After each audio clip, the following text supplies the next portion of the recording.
மணி நேரம் பேசிட்டு இருப்பாங்க. சார் எப்படி ஷூட், அதாவது என்னன்னா நிஜமாவே வந்து ஒரு கேர் பண்ணிக்கக்கூடிய, எப்படி சார் நைட்டில் இவ்வளோ பார்க்குறோம், இவ்வளோ ப்ராப்ளம் இருக்குது, பட்ஜெட் இவ்வளோ போகுது அப்படின்னு சீரியஸாகவே ஒரு படத்தை பற்றின கன்சர்ன் உள்ள ஒரு பர்சன் அவங்க. ஒரு நல்ல புரிதல் உணர்வாங்க. ஏன்னா வந்து விழித்திரு படத்துல தான் எல்லாருக்கும் தெரியும், ஒரு தேவையில்லாத ஒரு துன்பியல் நிகழ்வு நடந்தது, ஒரு கான்ட்ரவர்சி நடக்குது. அப்போ நிறைய பேர் அதை தவறாக புரிஞ்சுக்கிட்டாங்க.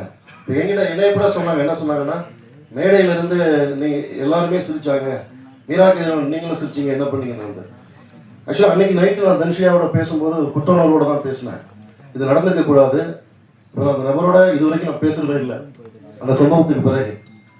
ஆனால் அன்னைக்கு தன்ஷியா வந்து நைட்டில் நான் பேசினேன், தன்ஷியா மன்னிக்கணும், இது நடந்துக்க கூடாது, தப்பாயிடுச்சு அப்படின்னு. அப்போ அவங்க சொன்னாங்க, சார் அதை விடுங்க சார், உங்களை பற்றி எனக்கு தெரியும், ஒரு நல்ல ஃப்ரெண்டாக ஒரு நல்ல ஆக்ட்ரஸாக அவங்க வந்து அதை எப்பவுமே அந்த புரிதல் உணர்வோடு இருக்கக்கூடியவங்க. நிறைய கஷ்டப்பட்டாங்க விழித்திருக்காக. ஏன்னா விழித்திர வந்து மேபி விஷால் சார் இருக்கக்கூடிய அந்த மேடை இருக்கிறதுனால அந்த விஷயத்தை பகிர்ந்துக்கிறதுக்கு தான் சரியான ஒரு மேடையாக இருக்குன்னு பார்க்குறேன். 2017 அக்டோபர் 16 படம் வெளியிடுவ அறிவிக்கும் போது தயாரிப்பாளர்கள் சங்கம் வந்து கூட்டமைப்பு வந்து ஸ்ட்ரைக் பண்ணலாம் அப்படின்னு அந்த படம். அப்போ வந்து எனக்கு தீபாவளி வரைக்கும் 2 வாரம் இருந்தது. அந்த தீபாவளிக்கு முன்னாடி 2 வாரத்துக்கு நாங்கள் அந்த டேட்டில் அனௌன்ஸ் பண்ணியிருந்தோம் அப்படின்னா மேபி அந்த ஸ்ட்ரைக்னால சினிமாவுக்கு நல்லது நடந்ததா தெரியல, அது தெரியல.